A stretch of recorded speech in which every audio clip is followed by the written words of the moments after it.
শূন্য হৈ গ'ল আৰু ক'তো ওলাব নোৱাৰোঁ গানবিলাক কোনে লৈ ফুৰিব মানুহৰ মাজে মাজে লৈ ফুৰিছে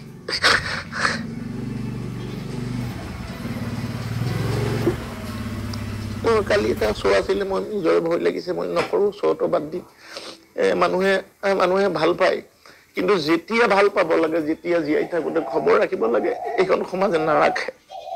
শূন্য হৈ গ'ল এজন ব্যক্তিয়ে আন এজন ব্যক্তিক কিমান ভাল পালে হিয়া ঢাকুৰি কান্দিব পাৰে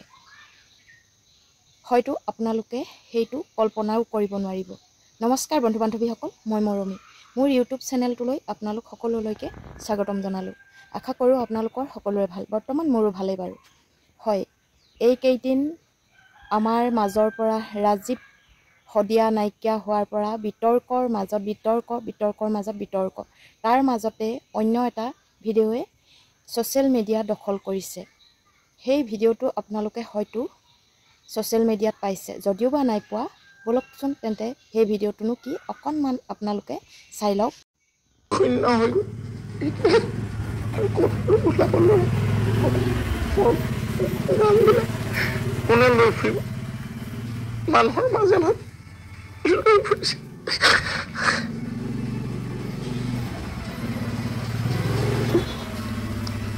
কালি এটা শ্ব' আছিলে মই নিজৰে ভয় লাগিছে মই নকৰোঁ শ্ব'টো বাদ দি মানুহে ভাল পায় কিন্তু যেতিয়া ভাল পাব লাগে যেতিয়া জীয়াই থাকোঁতে খবৰ ৰাখিব লাগে এইখন সমাজে নাৰাখে শূন্য হৈ গ'ল কোন আপোনালোকে নিশ্চয় চিনি পাইছে এইজন হৈছে মহেন্দ্ৰ হাজৰিকা তেওঁ ইমানেই শুকাই কান্দিছে যে তেওঁ আৰু এতিয়াৰ পৰা বিহু মঞ্চত হওক বা য'তেই আনুষ্ঠানিকভাৱে যিকোনো জাগালৈ তেওঁক নিমন্ত্ৰণ কৰক অনুষ্ঠান কৰিবলৈ মাতিলেও তেওঁ সেই অনুষ্ঠান কেঞ্চেল কৰিম বুলি শোকত ভাগি পৰিছে কাৰণ ৰাজীৱ হদিয়াৰ দৰে মানুহক জীয়াই থকা অৱস্থাত সন্মান নিদি এতিয়া মৰণোত্তৰভাৱে ইমান সন্মান পাইনো কি লাভ তাকেই মহেন্দ্ৰ হাজৰিকাই দুখ প্ৰকাশ কৰিছে আচলতে কথাষাৰ ভাবিবলৈ গ'লে একেবাৰে সত্য আমি যিজন মানুহক জাতি মাটি ভেটি গান গোৱাৰ স্বত্তেও তেওঁক কিছু লোকে চিনি নাপায় কিছু লোকে চিনি পায় আৰু বহু লোকে আচলতে গানৰ মাধ্যমেৰে তেওঁক চিনি পায় আৰু তাতে এতিয়া আকৌ জুবিন গাৰ্গেও চিনি নাপাওঁ বুলি কোৱা কথাটোক লৈ আচলতে অসমবাসীয়ে দুখ কৰিব লগা কথা হৈ পৰিলে হয়তো তেওঁ চিনি নাপাবও পাৰে তথাপিতো শিল্পী এজনক কেনেকৈ শ্ৰদ্ধাৰ বা সন্মান কৰি কথা ক'ব লাগে সেই কথাষাৰ আচলতে জুবিন গাৰ্গে জনাটো উচিত তাকো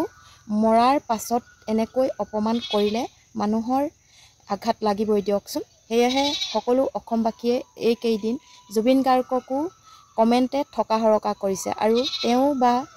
মদৰ নিচাত ক'লে নে মদৰ নিচা নহওঁতেই ক'লে সেইটো তেওঁ জানিব কিন্তু জুবিন গাৰ্গক সকলোৱে জানে যে তেওঁ এজন মদাহী বুলি আৰু মদাহী মানুহে মদ খাই থকাৰ সময়ত যিকোনো কথা কৈ দিয়ে কিন্তু পাছত তেওঁ অনুভৱ কৰে ঠিক জুবিন গাৰ্গৰ ক্ষেত্ৰতো তেনে অৱস্থা হৈছে আৰু মহেন্দ্ৰ হাজৰিকাই ইমান সুন্দৰকৈ প্ৰকাশ কৰিছে যে মানুহবোৰে ভাল পায় কিন্তু মৰাৰ পাছত ভাল পাই একো লাভ নাই যদি ভাল পাবলৈ মন আছে তেনেহ'লে জীয়াই থাকোঁতেই মানুহক বা শিল্পীসকলক ভাল পাবলৈ শিকক আমাৰ বাবে শিল্পীসকলে কি কৰা নাই বহু ধৰণৰ গানৰ মাধ্যমেৰে হওক মনোৰঞ্জনেই হওক সকলো ধৰণৰ শিল্পীসকলে আমাক আমোদ দি আহে আৰু সেই শিল্পীসকলক আমি চিনি পোৱাটো অতি দৰকাৰ কাৰণ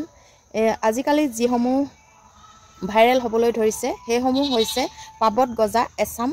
শিল্পী আৰু তেওঁলোকে আং কৰি বাং কৰি কিবা এখিনিমান গাই ছ'চিয়েল মিডিয়াত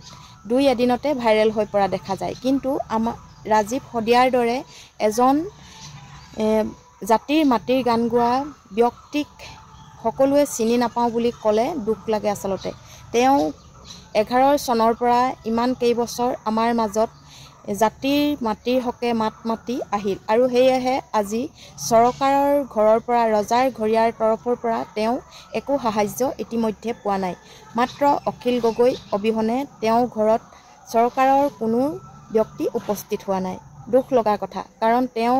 জাতিৰ মাটিৰ হকে মাত মাতিছিল আৰু অন্যায় বিৰুদ্ধে তেওঁ মাত মাতি গৈছিল অন্যায় তেওঁ সহ্য কৰিব নোৱাৰে। আৰু যদি তেওঁ অন্যায় বা এনেবিলাক বাছ বিচাৰ নকৰি তেওঁ নিজৰ অকল পৰিয়াল পোহপাল দিবলৈ বা ধনী ব্যক্তি হ'বলৈ বিচাৰিলেহেঁতেন, তেনেহ'লে তেওঁ নিশ্চয় আংকৰি বাংকৰি গান গাই ইমান দিন ভাইৰেল হৈ তেওঁ কোটিপতি হ'ব পাৰিলেহেঁতেন। কিন্তু সেইটো নকৰিলে ৰাজীৱ হদিয়াই, আৰু সেয়েহে তেওঁ এজন দৰিদ্ৰ হৈ থাকিল। আৰু দৰিদ্ৰ হৈ থকাৰ বাবে তেওঁক কোনেও আঁকোৱালি নলয় আৰু ডাঙৰ ডাঙৰ মঞ্চত নিমন্ত্ৰণ নকৰে। আৰু আজিকালি মঞ্চসমূহত প্ৰায়ে চৰকাৰৰ মানুহ জড়িত হৈ থকা দেখা যায়। আৰু সেই চৰকাৰৰ মানুহে ৰাজীৱ হদিয়াৰ দৰে জাতিৰ মাটিৰ ভেটি গান গোৱা মানুহক কেতিয়াও নিমন্ত্ৰণ কৰিবলৈ নিদিয়ে। সেই গতিকে ৰাজীৱ হদিয়াৰ এনেকুৱাৰ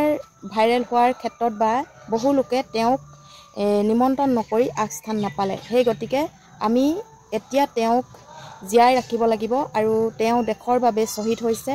দেশৰ হকে গান গাইছে, যিসমূহ তেওঁ গান আপোনালোকে নিশ্চয় শুনিছে আৰু সেই গানসমূহত নিশ্চয় অৰ্থ আছে। সেই গানসমূহে আমাৰ নৱপ্ৰজন্মক নিশ্চয় বুজা শক্তি দিব। আৰু আমাৰ অসমখন বিদেশীৰ হাতত যদিও যাবলৈ লয়, এই তেওঁ কিছুমান গান আৰু কিছুমান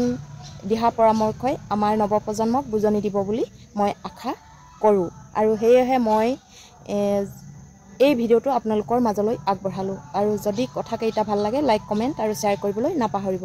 আৰু যিসকলে মোৰ চেনেলটো নতুনকৈ চাইছে তেওঁলোকে মোৰ চেনেলটো ছাবস্ক্ৰাইব কৰি কাষতে থকা বেল আইকনটো ক্লিক কৰি অল কৰি দিবলৈ নাপাহৰিব। ধন্যবাদ।